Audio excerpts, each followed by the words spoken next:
वळूयात पुढच्या बातमीकडे। नांदेडच्या हदगाव तालुक्यातील कोंढूर गावात पाणी टंचाईचा भीषण प्रश्न निर्माण झालाय।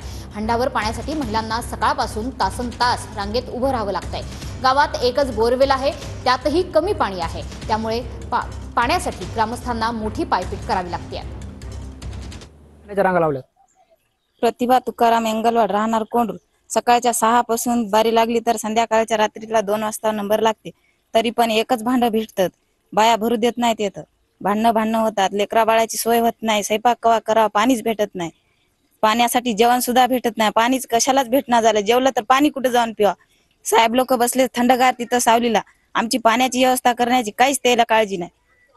पाण्याची व्यवस्था तुमची आता जिल्हा प्रशासनाकडे काय मागणी आहे गावाची?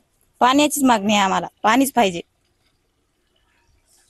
निश्चितच आपण जर बघितलं तर सकाळी 6 वाजल्यापासून या महिलांच्या रांगा लागल्यात आणि आम्हाला पाणी मिळालं पाहिजे अशी मागणी या महिलांनी केली। मावशी, काय नाव आहे?